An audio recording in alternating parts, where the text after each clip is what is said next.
Wafa Bank qui a pris l'initiative d'inviter l'APIX à participer à ce marché de l'investissement.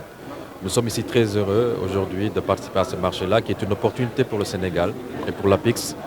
de présenter aux acteurs présents ici, que ce soit les institutionnels ainsi que aux investisseurs, les opportunités d'investissement au Sénégal. Comme vous le savez, aujourd'hui, le Sénégal vient de rentrer dans le cercle restreint des pays pétroliers, mais surtout des pays gaziers, même si la production en gaz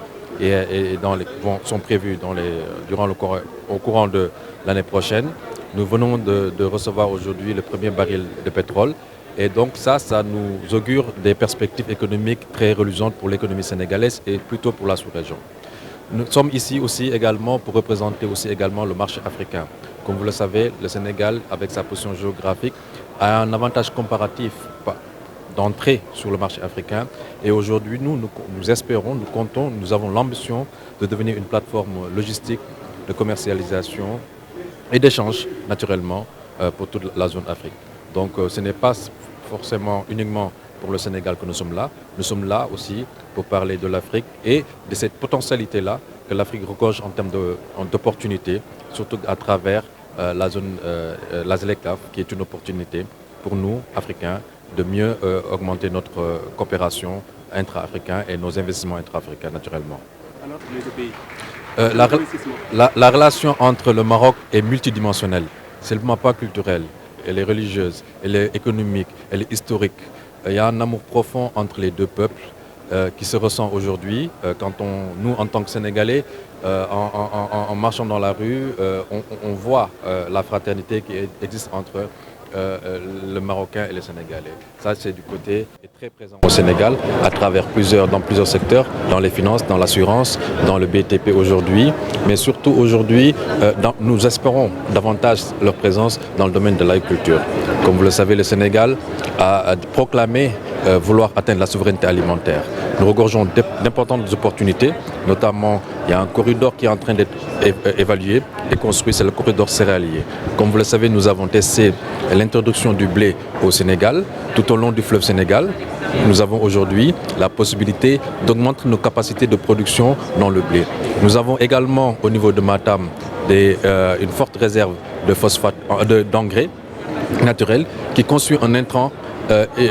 très important pour augmenter aussi notre rendement et notre capacité de production. Nous avons la vallée du fleuve Sénégal aujourd'hui pour notre autonomie et notre souveraineté en production de riz. Aujourd'hui, nous montons en puissance à ce niveau-là, au niveau de la production de riz. Maintenant, pour la production de riz et des productions agricoles de manière générale, nous comptons apporter beaucoup d'investissements déjà au niveau du Sénégal. Mais comme vous l'avez suivi hier, le président de la République du Sénégal a proclamé également la nécessité de préparer les terres aux investissements à travers des zones aménagées. C'est dans ce sillage-là que l'APIX s'inscrit pour pouvoir aménager des zones agricoles à forte intensité de main-d'œuvre pour pouvoir développer des spéculations, notamment le riz et les autres spéculations. Alors, Sega Bathily, aujourd'hui, gis nañu APEX, gis nañu Sénégal drapeau waaye tamit ay investisseurs waxtaan ci boo xamee ne li ñu bëgg mooy Afrique mën a jàppale Afrique tey lan mooy rôle APEX lan mooy rôle Sénégal ci daje yu mel nii. waaw di rafetlu déjà suñu teewaay fii parce que dañ fi teew ngir taxawal fi Sénégal déjà ci li nga xamante ne moom nañu woowee opportunité d'investissement yi nga xamante ne Sénégal am na ko war ko wane fësal ko ci Afrique bi. comme ni ngeen ko xamee tey Sénégal dafa dugg ci benn dynamique bu bees boo xamante ne dafa am changement de paradigme ak gis-gis bu bees boo xamante ne projet bi nga xamante ne son excellence monsieur Bassirou Diomaye Faye moo ko incarné ak fësal ko ci ñun ñi nga xam ne ñoo APEX ñun suñu rôle ak suñu mission mooy fësal vision bi ak projet boobu noonu. ci kaw loolu comme ni ngeen ko gisee démb bi ñu def communiqué conseil des ministres bi président son excellence wan na solos bi mu jox bi nga xamante ne jox na ko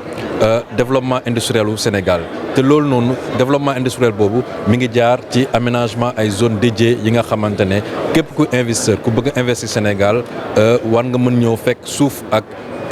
infrastructure yoo xamante ne dina mën permettre yombalal ce développement ci kaw loolu ñun fii di ngi fi ñëwoon wane déjà li nga xamante ne fësal mooy opportunité yooyu comme ni ngeen ko xamee Sénégal tey dugg na ci réew bi nga xamante ne ñoom ñooy produire pétrole ak gaz dañu yaakaar ni que sax pétrole moo ëpp waaye gaz moo ëpp ci li nga xam te gaz boobu noonu solos bi moom mooy wàññi li nga xamante ne moom mooy coût de électricité bi ndaxte ku bëggee dugg ci ère industrielle il faut nga am lu ñu naan facteur de production yu faible yoo xamante ne nit ki suy dugg di investir di transformer production agricole yooyu noonu day fekk yow sa facteur de production mu compétitif te compétitivité boobu yaa ngi koy am ci réduction des coûts boobu des coûts accessibilité au foncier te accessibilité foncier bi ni ñu koy réduire mooy tey APEX ak ñi nga xamante ne mooy ministres sectoriels yi ñooy liggéey muy agriculture industrie ak yeneen ministres sectoriels yi aménager ay zones dédiées pour la production que ce soit production agricole ou bien pour la production industrielle loolu noonu APEX dina ci am taxawaay bu am solo boo xam ne dina ko ci am bu loolu weesoo tamit dinañ liggéey ci li nga xamante ne moom mooy facilitation à l'accès au financement ci loolu am na jéego yu bëri yoo xam ne ñu ngi koy liggéey ak institutions yi lu mel ni Athi Diawara Wafa Bank ak BNDE ak CDC bi nga xam ne teew na fi tey naka nañu mën a am ay crédit des lignes te loolu bokk na ci waxtaan bi nga xamante ne président wax na ko démb fësal na ko démb ci communiqué bi loolu tamit am na leneen loo xamante ne ñun ñu ngi ciy liggéey mooy tey investisseurs yi nekk fii te loolu dafa bokk ci li ñuy yeesal tey ci gis-gisu investissement mooy ñëwuñu fii rek pour wax ne investisseurs yi ñëw leen investir Sénégal déedéet dañoo wax ne investisseurs yi am na ay entreprises yu nekk Sénégal yoo xam ne ñi ngi liggéey ils sont déjà présents sur le marché yoo xam ne seen xam-xam màcc na ci li ñu soxla mooy ku leen jàppale transfert de technologie ak financement complémentaire pour ñu mën a eggali seen projet tey Sénégal ku fa ñëw di investir doo investir rek Sénégal da nga ñëw investir sur un marché sous-régional moo tax bi ngeen bi gisee sànq teewaayu secrétaire général ZLECAf bi mooy kuréel bi nga xamante ne mooy ëmb jënd ak jaay bi ci zone boo xamante ne yombalal ko ñooñu ñëw taxaw fii ba ñëw seet si ñu koy rafetlu bu baax a baax te di ko wax ni que tamit il sera le bienvenu au Sénégal su ñëwee ci dox jaye boo xam ne dina ñëw seet si suñu président. diggante Sénégal Maroc tamit am na lu yaatu échange war na ci am ngeen jël ci Maroc tamit jël ci ñun naka lay demee. waaw gis nga tey ñun ak Maroc comme ni nga ko waxee sànq rek Maroc weesu na suñu diggante ak ñoom weesu na ay échange économique lu yàgg la lu jiitu sax ñu suñu judd la waaye lu yàgg la te aussi ci multidimensionnel la ni mu ko waxee du benn secteur kese secteur yu bëri la te am na benn cofeel boo xamante ne marocains yi ak sénégalais am nañ ko seen biir tey suñu xoolee communauté sénégalaise bi fait tey on l'évalue à plus de 200 000 personnes donc loolu xam nga ni tey am na ay relations yu takku yu dëgër yoo xam ne suñu diggante ak ñoom bu loolu weesoo tey marocains yi tey Maroc tey dafa am fu mu egg dafa liggéey ba am fu mu egg ci soo xoolee tey ku dugg ci dëkk bi di nga xam ne que tey nga taxaw Maroc ak nga taxaw France doo gis ne que développement bi loolu donc ñun tey Maroc nu mu xoolee ci ñeneen yi ba yokk niveau am ñun tam war nañu xool ci Maroc ba yokk niveau am te Maroc bu ñu jege la am na loo xamante ne tey Maroc soxla na ko muy blé tey blé ñëpp ko soxla te ñun Sénégal commencé nañu introduction nañu muy doon loo xamante ne tey li ñuy wax ci mburu bi war nañ ko mën te loolu investissement bu bëri ñu ngi ko ci xaar te investissement boobu noonu ci wàllum déjà la maîtrise de l'eau la